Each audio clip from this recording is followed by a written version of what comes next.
And I was seeing a pattern emerge that those who were talking about permaculture seemed to be the people that had the most abundant lives and the most abundant gardens and the most connected communities. And they might not have had the most money, but they definitely had their stuff sorted. They had it together. Hello and welcome to the Permaculture Herbalism segment of the Elder Tree podcast. I am your host, Tennille Christensen from Earth Mama, where I teach people how to thrive and get skilled for sustainability. As an educator, kitchen witch, and plant lover, I welcome you to tune in as I interview permaculturalists from around the world. We will learn holistic ways of integrating plants into our homes, gardens, and communities for healing. Together, we will explore the art and science of this regenerative design system and harvest the collective wisdom. Permaculture offers a pathway to empower people to develop their lifestyles and landscapes. So let's discover how to grow and know plants with a purpose. Hello and welcome to today's episode where I interview Brenna Quinlan, the illustrator and educator who draws a better world into being. We are both tuning in from Jabbergai and Bulwai country here in Koa and Coriander, far north Queensland, and she's been on the road traveling with the Formidable Vegetable Sound System, doing rapping and assisting on stage for their most recent microbiome album launch. Apart from being an activist and sharing that through her illustrations, she's done some other really interesting things like riding a secondhand bicycle from Canada to Panama. And we discuss her journey, and how that introduced her to permaculture, in which she is now an educator both in South America and Australia. Fun fact, she hasn't bought a new item of clothing in over 10 years. Her creative advocacy has earned her international acclaim, and she was the winner of the prestigious Circle Awards in 2022 and has been profiled by the most celebrated in sustainability media. As an illustrator, Brenna has worked on producing illustrations for some very special books which have launched recently, and with organisations such as the Australian Red Cross, the Stephanie Alexander Kitchen Garden Program, Plan International, Milkwood, the Bob Brown Foundation, CSIRO, and Gardening Australia's Costa. So we discuss some of those books in which she has produced alongside some awesome authors and their messages. And as an educator, she teaches a variety of different courses and has taught alongside some big names such as Rosemary Morrow, David Holgram, Hannah Maloney, and the late Dan Palmer. With all of that, she also co-runs the Grow Do It Permaculture Education, which is a project focused on bringing climate solutions to kids and their grown-ups through art, music, and creativity. In this interview, we discuss her project, or her straw bale house project, and the kind of plants that she's using as erosion control and to build soil. She mentions quite a few plants actually, so we go into some for health, some for mental health, and what she's doing in her international community in Southwest Western Australia. Brenna, thanks so much for joining me in this podcast today. Let's jump right in and explore, why is permaculture such an important aspect of your life? Yeah, it took me a while to get to permaculture actually, and I was kicking myself once I found it. Like, why didn't I get here earlier? But I'm glad I found it when I did. Um, I was actually traveling around South America for quite a few years, and in that time, I was on a very low budget, which meant I was accepting a lot of help from the kind people around me. And I spent over a year of that trip on a bicycle. And when you're riding a bike, it was a secondhand bike, cost me $60, took me across the United States and all through Central America. And I didn't pay for accommodation at all in that year. Uh, which meant every night I had no idea where I was staying. And often people would invite me to stay at their place. And people would offer me a meal, we'd share stories, and this idea of permaculture kept coming up. And I was seeing a pattern emerge that those who were talking about permaculture seemed to be the people that had the most abundant lives and the most abundant gardens and the most connected communities. And they might not have had the most money, but they definitely had their stuff sorted. They had it together. After that year, I spent 2 years volunteering in South America, and it was a similar story. The places that were talking about permaculture were really the most abundant in every sense until I started only volunteering at places that talked about permaculture. And that eventually led me to do my permaculture design course in Chile at a place called El Manzano Ecoescuela in Spanish. And a permaculture design course, for those who don't know, is often takes the form of a 2 week long course. It's 72 hours of content about how to make the world a better place, how to think holistically, how to think with your design skills, and how to really bring your full self towards activism and doing good things in the world. So I had a great time there and realized at that point that that was what I wanted to be doing. So eventually, after 6 years on the road, learning about permaculture by volunteering and just seeing the way that people were doing things over in Central and South America, I came back to Australia and I knocked on the door of David Holmgren, who's one of the two people that founded the permaculture movement back in the 70s. And he lives in central Victoria in a beautiful property. And I said, Dave, I've been doing some permaculture overseas. I want to continue my learning journey. Can I live here? And they said no, and palmed me off to their son who lived nearby. And I started staying there, volunteering and doing some natural construction, and eventually found my way back to David's place. He lives with his partner, Sue Dennett, and spent 4 years there learning from them because I thought, well, you might as well go to the epicenter of the movement if you can. And Milkwood, if you've heard of Milkwood Permaculture, were living there too at the time. So it was a real permaculture hub. So in that way, permaculture's kind of been woven into the fabric of who I am. Spent 4 years there, and now the last 2 years building my own little place in the world in an intentional permaculture community in Southwest WA. So I think permaculture really changed me for the better in so many ways. Yeah, and you found a very powerful niche in permaculture for your work and livelihood. So, would you be happy to share on that? Yeah, before I went overseas, I'd studied art for my whole life. I'd studied art at university, and I even was lucky enough to get the opportunity to study life drawing in Italy for a time. And honing that skill of realism was my passion. And I was on that path to being a fine artist. You find representation by a well known gallery, and you get in the art magazines, and you exhibit regularly, and you build your name as an artist. And the goal is that you then sell artwork for lots of money to rich people. And something about that never quite sat well with me, but it was success in my chosen field. So I thought, oh, I guess that's what I'll do. I've put so much energy towards this.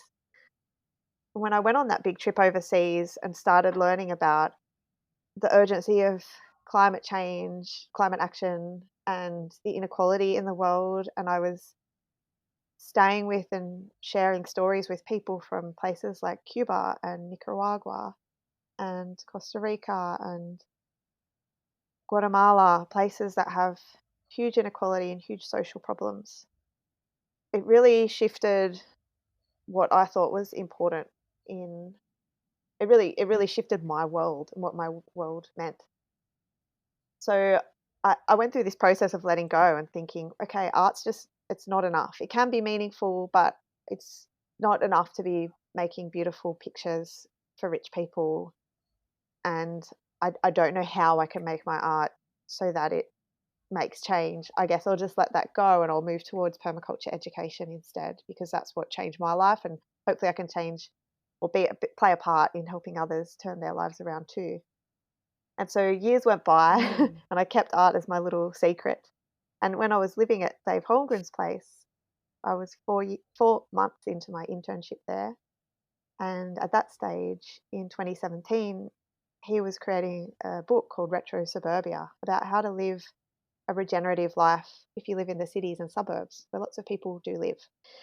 And it felt like a really important book. They were having all these big meetings where all the well-known permaculturists from all over Victoria would come by and sit at the lunch table, and I'd be outside weeding the garden or some volunteering activity, and I'd be listening in and ask Dave all the questions at dinner afterwards.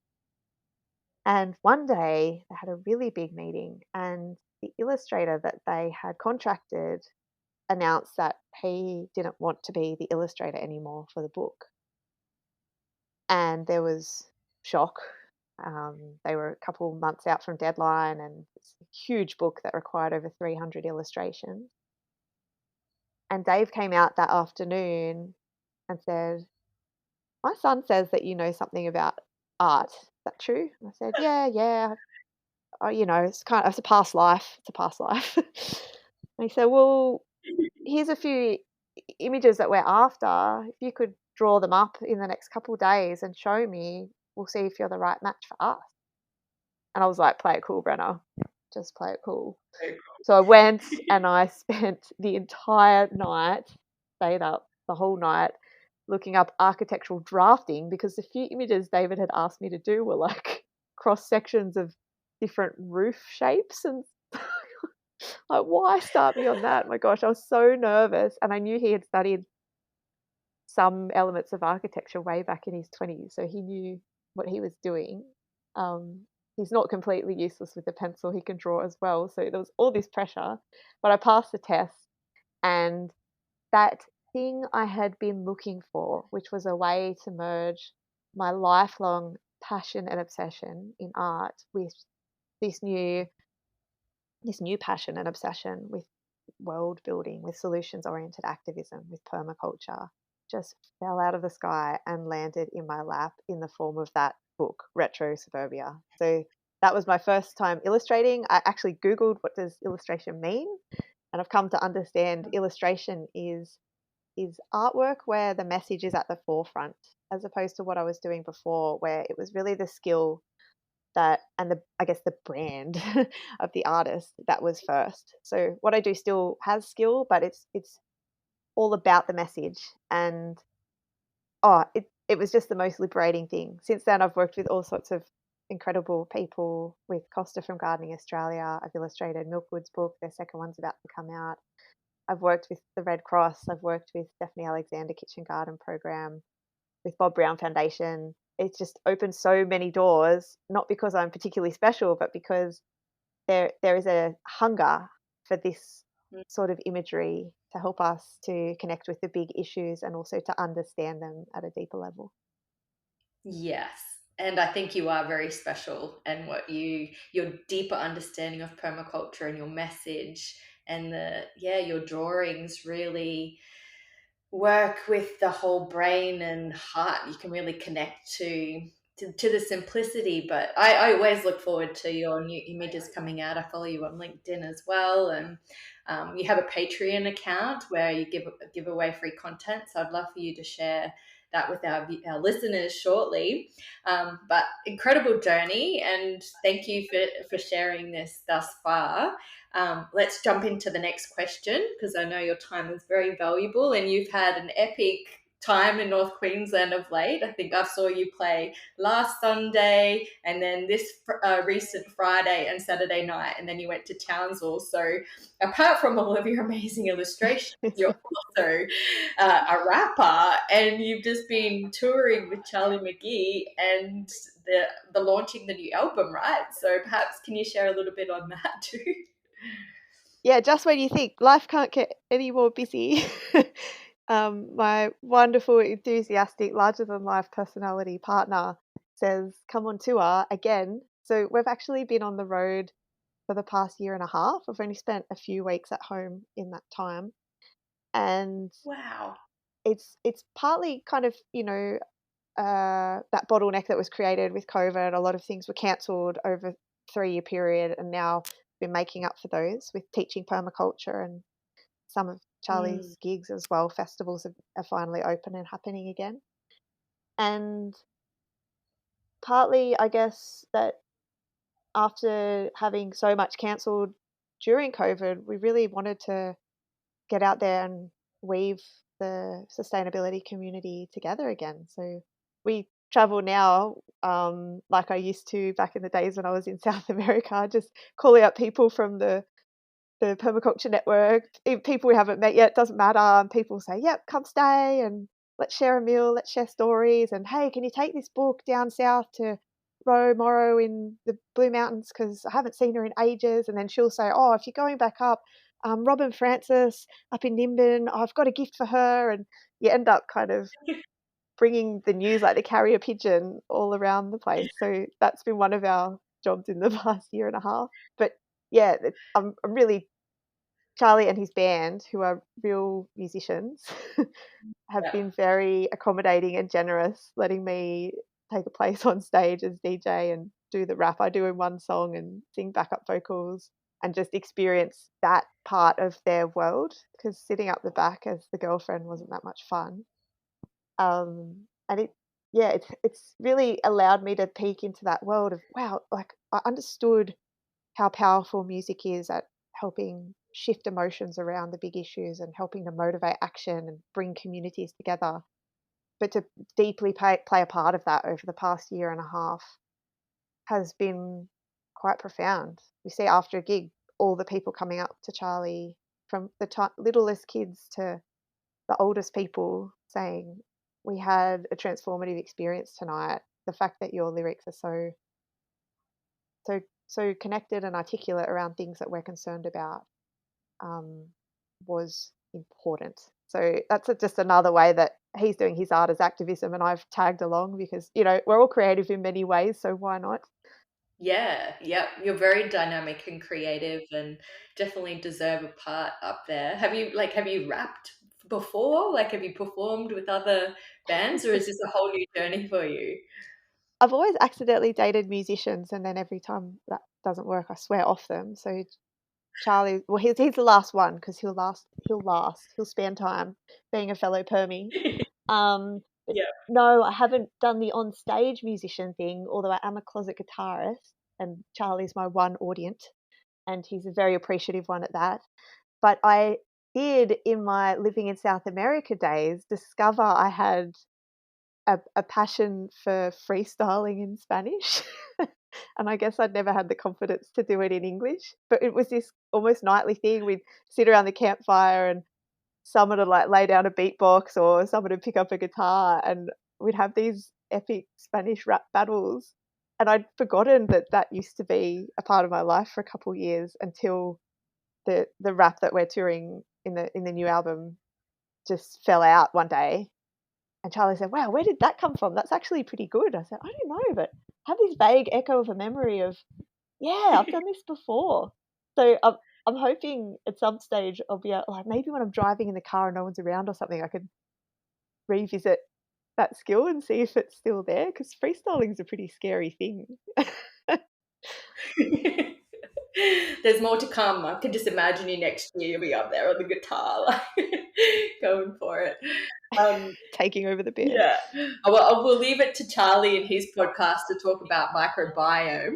But yeah, let's jump into the next question. So, because our listeners really come into this space because they have an interest in natural health and herbalism, I'd love for you to share how you integrate plants and specifically from that health or herbalism perspective into either your life, your home, or your Mm. community.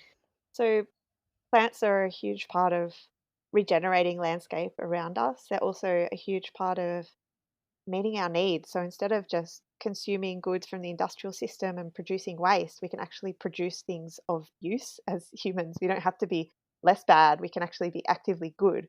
So that's one of the reasons why permaculture and growing food are seen as being so interconnected. There's other aspects to permaculture too, of course, but the growing of plants is a big part of how humans can be part of the solution in our daily lives as individuals. Mm. So I was thinking about my favorite herbal plant. And where I currently live, we're in the process of building a little straw bale house on a little block of land in a little permaculture community. And we haven't built the house yet. So we're currently living in a gorgeous handmade from recycled materials house truck. And it meant that over the last, the couple months that I've been home in the last 2 years, I've made this amazing herb garden in pots outside the front step of my house truck. Because if you plant your herbs further away than you can access them in your slippers or barefoot, you probably won't eat that many Nice. herbs. So even if you've got your big garden over there, you really need to have your salad and herbs growing right next to you. And the thing Yeah. I was most excited about planting was coriander. It just adds so much richness to my life, and I know it's not everybody's favorite. But to be able to have fresh salads every day, like integrating that into my daily habit is such an important Mm. thing. It makes me know that I'm taking care of my body as well as indulging my creativity and all the other things that I think of, taking care of my body every day. And then coriander is the gift that keeps giving because aside from, a small amount can flavor a dish or you can use a big amount if you've planted enough of it.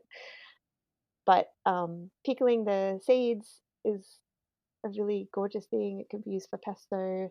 It's just the flowers are beautiful. We have so many native bees in southwest Western Australia, and watching them come and visit my little house truck because all the coriander's gone to flower. Oh, just like the happiest plant. So that's coriander's my happy place at the moment. Yes, beautiful. And it self seeds too there, hey? So after all that time to come back and there's new ones popping up. Yeah, Lovely. And you illustrated a book for these as I well. did. It's called Bee Detectives. The text is by Vanessa Ryan Rendell, who's a really talented author. And that's by CSIRO Publishing. So if you're interested in native bees, how they live, where they live, check that one out. You can check it on my website or through CSIRO. It's in bookshops and that sort of thing as well. Awesome. And plant some coriander so you can have them come and visit you as well. Okay, so other than coriander, do you have any other favorite plants that you would recommend as a must have to include in your home garden and why? Yes, so our place being a building site, the priority at the moment is building soil because we had a lot of earthworks done to terrace our south facing slope so that we can grow stuff. Uh, and nasturtium has just in our climate, in our temperate climate, been an absolute savior. Interestingly, up here in the Atherton tablelands, people are really precious about nasturtium because it's really hard to get it to grow where it's so hot. But down in temperate Australia, it just flourishes in the cooler months, and it's just about getting coverage on bare soil. And I tell you, is where we were looking at a horrible, muddy, clayey slope wasteland that just turns to mud in winter. Now, after a year of putting hundreds of nasturtium seeds everywhere, we're looking at these gorgeous flowers. The bees are happy. Obviously, you can harvest the nasturtium pods. The flowers make great salad, so do the leaves. So that's been a real winner for me, and I see it as a pioneer plant. So one of those plants that will grow in difficult conditions, and the idea is that you're working towards succession, so towards a more stable ecosystem. So at some stage, I'll be ripping out some nasturtium and replanting some other kind of ground cover with, maybe a blueberry shrub as something that's growing taller, and creating more diversity. But for now, I was like, whack it all in. The same goes for marigolds and calendula. I mean, they're so sunshiny and gorgeous. They're so tough. They'll grow anywhere, and the whole time they're there, their roots are in the soil, building those relationships with the fungi, with the microbes, building soil, feeding the earthworms. They're doing all of that stuff that you need when you have nothing else growing. So yeah, that's what makes me come alive at the moment. And gosh, such beautiful flowers as well when a building site needs all the beauty it can get. I'm getting a really beautiful picture of your tiny home on wheels and there's nasturtiums everywhere. Have you heard of the seeds being used as, like, they call it poor man's capers, where you pickle the seeds and it tastes like capers? I have. I have, and I've tried it, and, they go really well with pickled coriander seed as well. They're quite peppery, but Mm. chucking a few into a pesto really gives the pesto that kick, so even if you're not such a fan of them as capers per se, like on pizza, they can have other uses in cooking that, really bring a dish alive. Yeah, I'm all about using every part of the plant that you have accessible. Yes. Oh, I'd love to share some pesto with you someday. That sounds like some very medicinal pesto. Okay, cool. Well, other than you're kind of already answering the questions that we're going through here, and especially in a very culinary way, but is there anything else that you could share as an example of when you utilize plants to improve your health? And what was that experience? Yeah. The what's the best example? I mean, while we've been up in the tropics, I've been loving Moringa, which is like one of those miracle plants that does everything from what people say. People are quite evangelical about Moringa, and I love it. I'm here for it. I'm so here for it. And Ego Lemos, who is an amazing mover and shaker from Timor Leste, we stayed in a place with him, Hannah Maloney, and Costa Georgiadis last month for the Australian Permaculture Convergence in South Oz. So it was like my dream share house. Yeah. Um, he was giving us moringa tea every night, and he was like, "This is what we drink where I'm from." And he'd just sit there talking about how great it was. While it takes about the same time to list all of moringa's benefits as it does to drink a cup of tea. So that's really, really thought it out. Yeah. But closer to home, all right, I've got two. I won't exclude one. I'll go with both. Comfrey is just one of my absolute favorites. I mean, there's kind of like this world of people's anecdotes on how comfrey has helped them, and then I guess there's some science to back that up, but the anecdotal evidence, how applying a comfrey poultice to a bruise or to a broken bone, I mean, it goes back thousands and thousands of years. But, I've met people with amazing results, including David Holmgren himself, who fell off a motorbike and fractured his foot in several places, and the doctors were amazed. He came back to get it pinned together, and it was healed. And just picking comfrey, dipping it in batter and frying it on the hot plate or on a cast iron pan, which we call comfrey fish and chips, is one of the easiest ways to eat it, and it's actually surprisingly delicious. So I love comfrey, and things that benefit us often benefit the soil as well. So of course, growing it to chuck in the compost or to use as mulch, and again, its roots are getting that soil biology going. So it's one of my favorites. And the other one, we haven't grown berries where I live yet.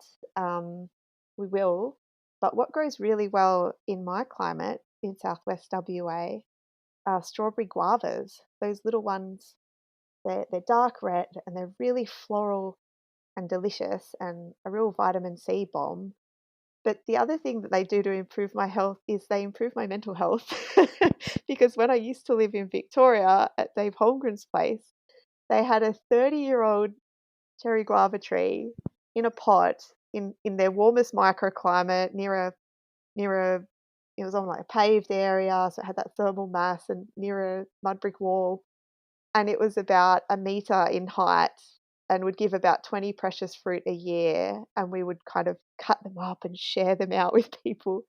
And then I moved to the other side of the country in a warmer climate that doesn't get frost, and these trees are like 5 meters high and give thousands of fruit, and they're just street treat, they're everywhere, and you can fill buckets of them, and you can make jam, and we've been making fruit leathers, and it they're good for my body, but they are so good for my soul. I don't think I'll ever get tired of them. It's the most gorgeous kind of apple and strawberry flavor mixed together.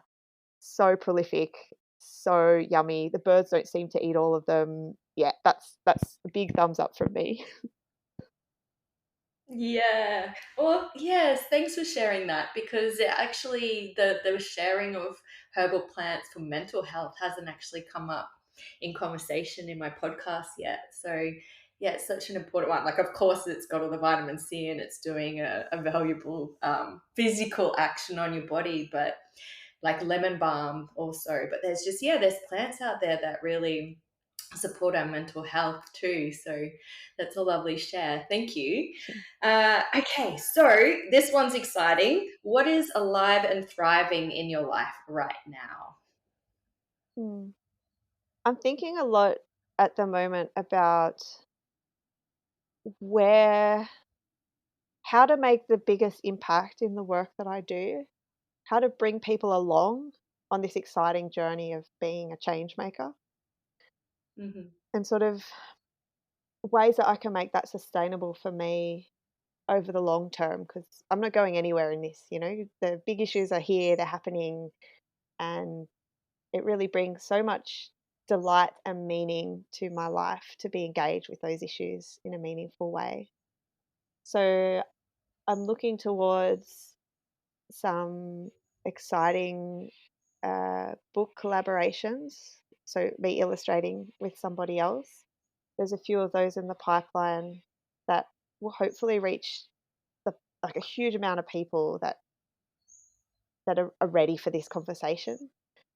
I'm also really working towards branching out into other markets. So I'm talking books with Costa and with a few other VIPs, very important Permies, and then um, TV with a few very important Permies as well. And we're looking kids show stuff overlapping with Formidable Vegetables songs, and then grown up show stuff sharing stories of people who are doing amazing things. And these are all kind of long term, chip away at it projects. And, it's very delayed gratification because these things can take years and years of work to find the right thing for the right fit for the people who make these things happen.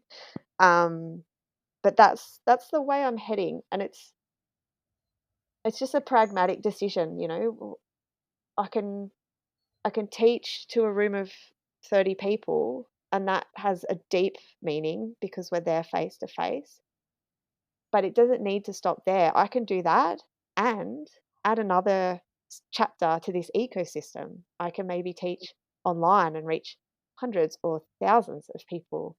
And I can maybe teach on television or like you're doing, Tennille, on podcasts and maybe reach even more people. So just trying to be smart, I guess, about where energy goes, and not excluding the face to face stuff because that always has a deeper impact, but not only limiting myself to those sorts of messages because I've only got a certain amount of time here and there's only so much I can do as one person. But I find that conversation around leverage points in the system, around amplifying messages, to be a really exciting one. So that's what keeps me up at 3 in the morning. It's a bit weird. It's my current obsession. And I'm just starting things and fertilizing them and watering them and seeing which of those seeds will grow. Yeah. Yeah.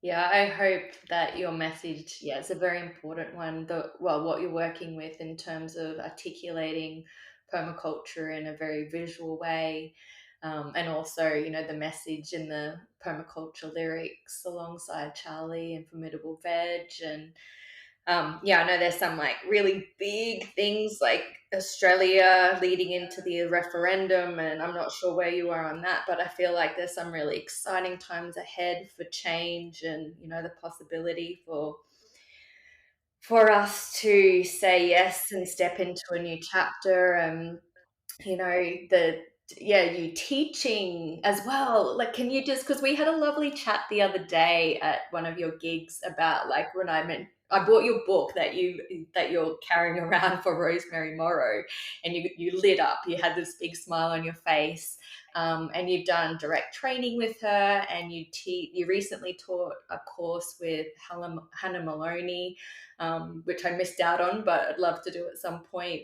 And you discussed also potentially teaching PDCs back in WA once you're settled in with your house project. So because like you have all these creative outlets, but I'm not sure. Yeah, we haven't really touched on your education and your teaching aspect of your life as well. Can you share there? Yeah, sure thing. It's funny when I'm teaching a lot, I kind of forget that I'm an illustrator, and then when I'm illustrating a lot, I forget I'm a teacher. It's like living two very different lives. Um, back in Chile in 2014 when I did my permaculture design course, on the final day, I asked my teacher what he thought the most powerful thing, the most powerful action that an individual could do in building a better world was. And he said, for me, it's teaching, because he had been running back to back courses with the other few families that lived around him for years, and they had seen thousands of people move through that place and be changed by that experience. And he said every one of those Mm, people had gone to make ripples in their own pond. And I went, wow, yeah. teaching doesn't sound easy, but it sounds important. So that's a path I'm going to follow. And I started teaching there actually to pay for my permaculture design course. I teamed up with this group of about 15 folks from all over South and Central America, and I was the token gringa, the token Australian. And we formed an intentional community and started traveling around teaching permaculture, um, and this kind of sustainability living skills sort of stuff. And now in South America, here in Australia, permaculture and gardening are quite closely linked, but in South and Central America, it's permaculture and natural construction, and also eco village design and community living. And that's partly Yeah. because people have, I guess, more, they have less certainty in their government. There's been a much deeper history of corruption, or at least in on a more surface level. They've had hyperinflation, they've had dictatorships, and people know that they need to live in community for resilience. And poverty means that Yeah. people need a place to live. The garden, you kind of Mm, plant seeds and things grow. That's seen as the easy yeah. part over there. Don't need to focus that much on that. Let's get together, and together we can build homes out of the materials we have around us. So we were teaching that sort of stuff. It was pretty Mm, exciting. Came back to Australia, and Holmgren said, "Come teach with me on my permaculture course." Milkwood said the same, and all of a sudden, I was teaching permaculture alongside people who had so much experience, and it was a really steep learning curve, and I put my whole being behind it. And it it's the driving force for me has been having more young women teaching permaculture, or having people who don't fit the white middle class, middle-aged man, spermaculture, sage on the stage sort of permaculture teacher model. So having people that add more diversity to the permaculture teaching ecosystem. And I teach train the trainer, teacher training courses now. That's the one, Neil, you're referring to, that I've studied with Ro to teach this course. And she's passed the baton on to me and Hannah, and Greta and Sarah have actually been teaching it overseas now that Ro's 80 and retired.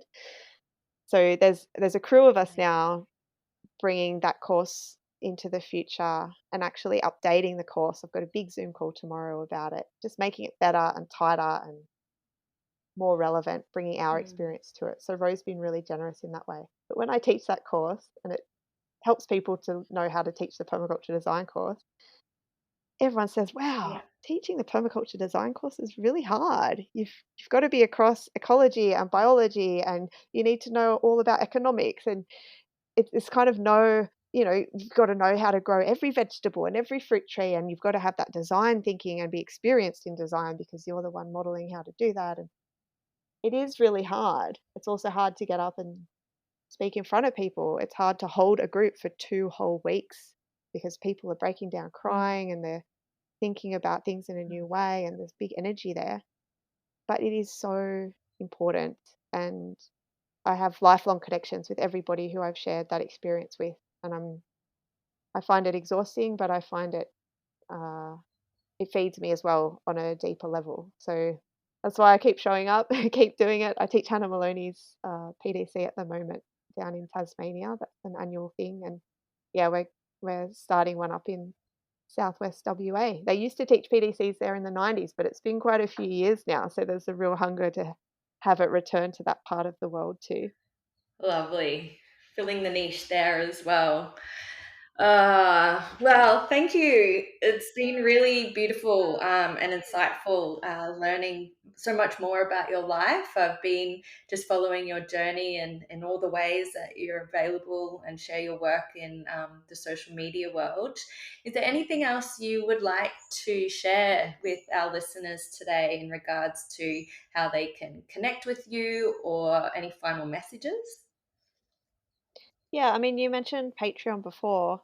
Yeah. It's it's relevant for those interested in my work, but it's also relevant for those who are like us stepping out into like a creative and meaningful life. So Patreon is a way that people can support creators to do what they do, and whether that be a podcast or a band, or in my case, illustrations. People who like my work, and particularly people who either have the means to support it or who find my work useful. So my stuff is released on Instagram and Facebook for free several times a week, new images.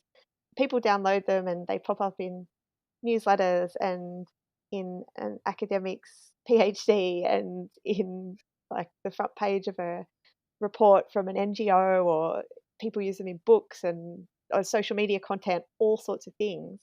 So those people are often really grateful and want to see me be able to do more things. So for as little as $3 a month, or it can be one-off donation of $20 or whatever people choose, collectively that actually makes a big difference to independent artists. So whether you're keen to see more of my work, you can hop on my Patreon, just search for Brenna Quinlan, or go to my website, all the details are there. Or if you're a creator yourself going out on your own journey, I'd encourage you to think about Patreon. It's kind of like social media, but without the evil like suctioning of all of our every thought for corporate gain. Like they don't do any of that on the Patreon service, which is really nice. And I chuck all of my works up there so people can download them in high res for free and use them as part of that exchange. So that's been just one of the few ways that I keep this sort of work sustainable for me. And yeah, I only did it because of peer pressure. People were like, get on there. Let Yeah. us give you a few bucks a You're month. creating All right. You popped up a video or a recording with Ro Morrow that we just spoke of, one of her presentations. So there's all sorts of other things that you share with your network there too, hey? Yeah, behind the curtain, access to the stars. See Rosemary Morrow and Hannah Maloney in conversation. Like you never Yeah, see it anywhere please. else. And if you're interested in following my house build as well, you can go to Grow Do It on YouTube, but also Grow Do It on Facebook and Instagram. And we have a very unpopular TikTok. I'm just the wrong age for TikTok. I don't care enough. Anyway, it's all there. We put these funny videos of an artist and musician trying to build a house with no money. Hilarious. Like we stuff up everything that you can. So if that floats your boat, go check out Grow Do It. Awesome. Well, I'll definitely put all of the links in the bottom so people can just click and connect in all those cool spaces. I definitely want to watch that house build journey. You're very brave sharing that. Blake and I built our own place. We did not share. It took 7 years. There's a little bit of sharing, but yeah, I love the way that you really, you're so humble and you communicate your life in permaculture in a very vulnerable but inspiring way. And I'm so thankful for your work and your time after such an epic time on the road and all the work that you do. So I hope you can enjoy the best of Far North Queensland with some downtime before you head on home. Thank you so much for today, Brenna. Thanks, Tennille. It's been great. The Elder Tree is a not-for-profit organisation that is in the beginning stages of creating a grassroots herbal education centre and healing sanctuary in the Atherton Tablelands of Far North Queensland. To find out more, go to theeldertree.org and follow the journey on Instagram and Facebook. You can also donate to the Elder Tree via our podcast channel on Anchor or via the website. If you like the episode, we'd love you to subscribe. And if you know who we should interview next, drop us a line. See you next month, and in the meantime, may you grow them to know them and be blessed with good health and many plants.